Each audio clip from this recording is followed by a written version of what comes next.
తాకట్టులో ఉన్న బంగారాన్ని విడిపించి ఆ రోజు ఆన్లైన్ ధరకే కొంటుంది కొమ్మూరి గోల్డ్. అందరికీ నమస్కారం. సుమన్ టీవీకి స్వాగతం. నేను గీతాంజలి. ఇవాళ మనతో పాటు ఉన్న అతిథి శ్రీ విద్యా ఉపాసకులు, ప్రముఖ ఆధ్యాత్మికవేత్త, జ్యోతిష్య పండితులు డాక్టర్ భమిడి సుదర్శన శర్మ గురువు గారు. వారితో మాట్లాడదాం. నమస్కారం గురువు గారు. నమస్కారం. భాను సప్తమి గురించి ప్రత్యేకంగా అడగాలనుకున్నానండి. ఈ మాసం అంటే మనం అదృష్టం చేసుకున్నామో జూన్లో 2 సార్లు ఈ అవకాశం వచ్చింది. భాను సప్తమి విశిష్టత ముందుగా మాట్లాడుకుందాం. అలాగే ఆరోగ్యం గురించి ఖచ్చితంగా వారిని మనం వేడుకుంటాం. అయితే ఈ భాను సప్తమిని ఆరోగ్యపరంగా ఇబ్బందులు ఎదుర్కొంటున్న వారు ఏ విధంగా వినియోగించుకోవచ్చు? అసలు ఆ రోజు ఏం చేయాలి? ఏం చేస్తే ఎటువంటి ఫలితం వస్తుంది తెలియచేయండి. నమ సవిత్రే జగదేక చక్షుషే జగత్ ప్రసూతి స్థితినాశ హేతవే త్రయీమయాయ త్రిగుణాత్మధారిణే విరించి నారాయణ శంకరాత్మనే ధ్యేయత్ సదా సవితృమండల మధ్యవర్తి నారాయణ సరసిజాసన సన్నివిష్ట కేయూరవాన్ మకర కుండలవాన్ కిరీటి హారీ హిరణ్మయ వపుద్రుత శంఖచక్ర. ఓం నమో భగవతే సూర్యాయ నమో నమః. అస్మత్ పరమగురు శ్రీ దత్తాత్రేయ సద్గురుభ్యో నమో నమః. అస్మత్ పితు శ్రీ భమిడి వెంకట సుబ్రహ్మణ్య శర్మ పాదారవిందాభ్యో నమో నమః. ప్రధానంగా తీసుకుంటే మనకి 21వ తేదీన జూన్ మాసంలో మనకి 2 సార్లు వచ్చింది. అందులో ఈ మన యోగమో ఏమిటో తెలియదు కానీ అధిక జ్యేష్ఠ మాసంలో మనకి పురుషోత్తమ మాసం అంటారు. ఆ మాసంలో మనకి భానుసప్తమి వచ్చింది. ఇప్పుడు నిజ జ్యేష్ఠ మాసంలో కూడా మనకి భానుసప్తమి వచ్చింది. జూన్ 21వ తేదీన పడిందమ్మా. అయితే ఈ యొక్క 21కి ఉన్న విశేషం ఇంకోటి ఏమిటి అంటే అధిక జ్యేష్ఠ మాసంలో రావడం అదొక విశేషం. ఏదైనా అధికస్య అధిక ఫలం, అధిక జ్యేష్ఠ మాసంలో రావడం అధికస్య అధిక ఫలం. అయితే నిజ జ్యేష్ఠ మాసంలో కూడా చాలా విశేషం ఒకటి వచ్చిందమ్మా. ఆ రోజు ఏమిటి అంటే ఉభా నక్షత్రంలో చంద్రుడు అంటే సింహరాశిలో చంద్రుడు సంచారం. సింహరాశికి సంబంధించిన అధిపతి సూర్యనారాయణ స్వామి. ఆ రాశిలో చంద్రుడి సంచారం చాలా విశేషం. అంటే సూర్యనారాయణ స్వామి జగత్ చక్షువు అయినటువంటి సూర్యనారాయణ స్వామి వారి యొక్క రాశిలో చంద్రుడి సంచారం జ్యోతిష శాస్త్రపరంగా ఇదొక విశేషమైనటువంటి యోగం అని కూడా చెప్తూ ఉంది. ఆ రోజు భాను సప్తమి రావడం ఇంకా విశేషమైనటువంటి ఇది. అయితే ఈరోజు ఏమిటి చేసుకోవాలి అంటే మనకి ప్రధానంగా ఆరోగ్యం భాస్కరాదిత్యేత్ అని మనకి శాస్త్రం. మనకి ఆరోగ్యం కావాలి అంటే సూర్యనారాయణ స్వామి వారికి సంబంధించినటువంటి దేవుడు లేరు. మనకి ఇంకోటి ఏమిటంటారంటే సాక్షాత్తు కొంతమంది దేవతలే ఆరోగ్యం కోసం సూర్య ఆరాధన చేశారు అన్నటువంటి ఒక విశేషమైనటువంటి కథలు కూడా మనకి ఉన్నాయి. అటువంటి సూర్యనారాయణ స్వామి వారికి సంబంధించి ఆరోగ్యం కావాలనుకునే వాళ్ళు, దీర్ఘకాలిక వ్యాధులతో బాధపడుతున్నటువంటి వారు, అటువంటి వారందరికీ కూడా ఈ భానుసప్తమి ఒక విశేషమైనటువంటి అలభ్య యోగంగా మనం తీసుకోవచ్చు. అంటే రోగాన్ని క్షయం చేసుకోవడానికి, రోగానికి సంబంధించినటువంటి పరిహారం చేసుకోవడానికి, రోగాన్ని పోగొట్టుకోవడానికి అద్భుతమైనటువంటి ఒక యోగంగా మనం ఈ భానుసప్తమిని తీసుకోవచ్చు. అయితే భానుసప్తమి అంటే ఏమిటి అంటే భాను అంటే సూర్యుడికి సంబంధించి ఆ రోజు సప్తమి. సూర్యనారాయణ స్వామి వారికి సప్తమి తిథి అంటే చాలా ప్రీతి. అది కాకుండా ఆదివారం రావడం చాలా విశేషం. కాబట్టి ఆ రోజు విశేషంగా ఏమిటి చెయ్యాలి అంటే మనకి మీరు అబ్జర్వేషన్ చేశారో లేదో, మనకి ప్రస్తుత కాలంలో ఇప్పుడు ప్రతి ఇంటిలో కూడా ఏదో ఒక అనారోగ్యం, ఎవరికో ఏదో ఒక అనారోగ్యం, గ్యాస్ట్రిక్ అనుకోండి, మైగ్రేన్ అనుకోండి, ఇంకోటి చిన్నదో పెద్దదో ప్రతి కుటుంబంలో కూడా అనారోగ్య సమస్య లేని వాళ్ళు ఎవరూ లేరు. పూర్వం ఇలా ఉండేది కాదు. ఇప్పుడు ఎందుకు వచ్చింది అంటే దానికి సంబంధించి మనమే చేసుకుంటున్నాం. ఎందుకు అంటే మనకి కర్మసాక్షి ఎవరు? సూర్యనారాయణ స్వామి, జగత్ చక్షు కర్మసాక్షి. అటువంటి మహానుభావుడు సూర్యనారాయణ స్వామి ఏమిటి మనకి ఇస్తాడు అంటే ఇమ్యూనిటీ పవర్ ఇస్తాడు. మనకి మీరు అబ్జర్వేషన్ చేశారో లేదో, మీరు బాగా అంటే సైన్స్లో మనం ఏంటంటే సైన్స్ పరంగా వెళ్తేనే కొంతమందికి అర్థం అవుతుంది, మామూలుగా చెప్తే మనకి అర్థం కాదు. మీరు చూసారో లేదో మనకి కోవిడ్కి సంబంధించిన సమయంలో ప్రతి వారు కూడా 60K విటమిన్ డి 60K వాడని మనిషి లేడు. ప్రతి వాడు కూడా 60K వారంగా ఒక గోళీ వేసేది. ఎందుకు అంటే ఇమ్యూనిటీ పవర్ పెంచేది.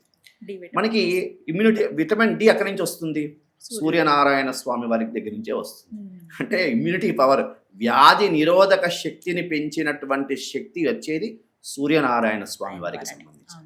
అయితే మనం ఏం చేస్తున్నాం?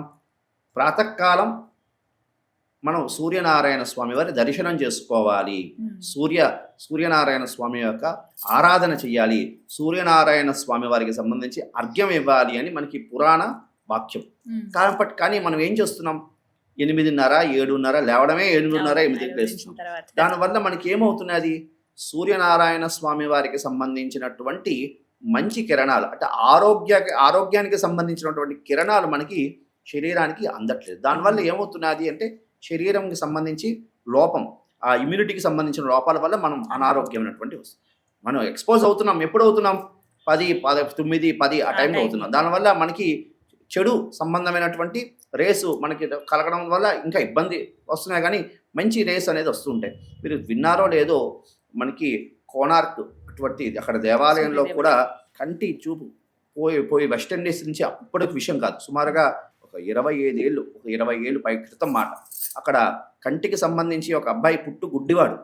ఆ అబ్బాయి 40 రోజులు నేత్రోపనిషత్ అని మనకి కోనార్క్ అక్కడ దేవాలయంలో నేత్రోపనిషత్తు పారాయణ చేశాడు.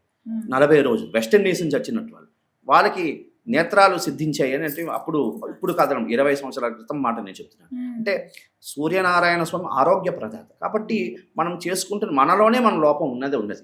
కాబట్టి మనం ఏంటి అంటే ప్రధానంగా ప్రాతకాలం నిద్ర లేచి సుమారుగా రోజు అవ్వకపోయినా ఈ యొక్క భానుసప్తమి రోజైనా సరే కాస్త ప్రాతకాలం నిద్ర లేచి సుమారుగా బ్రాహ్మీ ముహూర్తంలో నిద్రించి కాలపుంచి కార్యక్రమాలు తీర్చుకుని ఆ రోజు చేయాల్సినటువంటి విధులు ఏమిటి అంటే చక్కగా సూర్యనారాయణ స్వామి వారికి రక్తగంధం అంటే ప్రీతి, అంటే ఎర్ర చందనం, రక్తగంధం అంటే ఒక రాగి చెంబులో రక్తగంధము, అదేవిధంగా కాస్త పసుపు కుంకుమ పరిమళ ద్రవ్యాలు అందులో కలిపి స్వామివారికి ఉదయిస్తున్నప్పుడే స్వామివారికి సంబంధించి అర్ఘ్యం ఇవ్వాలి. ఎందుకు అంటే అర్ఘ్యం ఇస్తూ సూర్యనారాయణ స్వామి వారికి ఒక నమస్కారం పెట్టాలి. ఎందుకు అంటే ఒక్కొక్క దేవతకి ఒక్కొక్క ప్రీతి ఉంది. గణపతికి సంబంధించి గణపతి తర్పణ ప్రియుడు, అదేవిధంగా విష్ణు అలంకార ప్రియుడు, అదేవిధంగా అమ్మవారు స్తోత్ర ప్రియ. అందుకే మనకి లలితా సహస్రనామంలో కూడా స్తోత్ర ప్రియ సుతి మదియ సుత సంస్థుత వైభవ అంటూ మనకి వస్తుంది. అదేవిధంగా శివుడు అభిషేక ప్రియుడు, ఇంకా సూర్యనారాయణ స్వామి వారికి సంబంధించి ఈయన నమస్కార ప్రియుడు.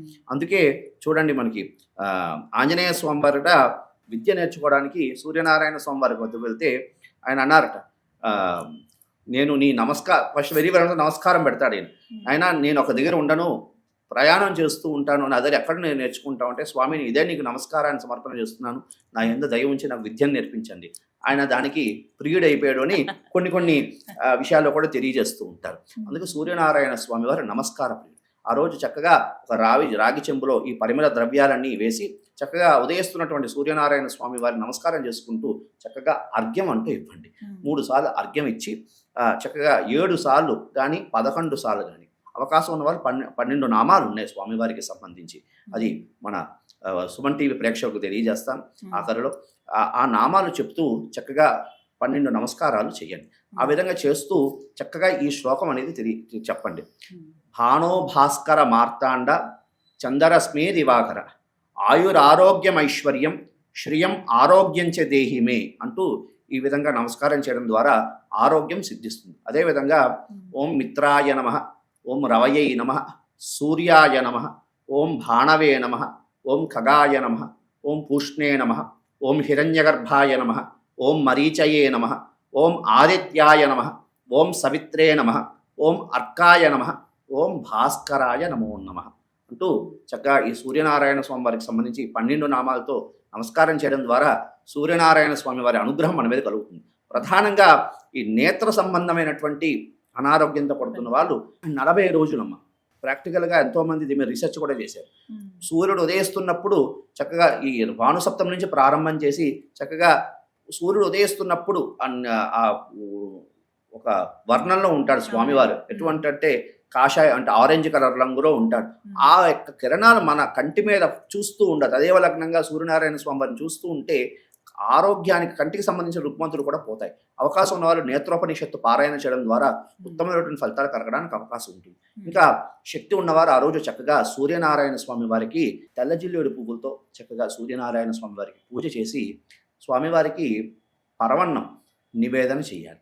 ఎందుకు అంటే స్వామివారికి సంబంధించి ఆయన క్షీరపాయసం అంటే ఆయన చాలా ప్రీతి.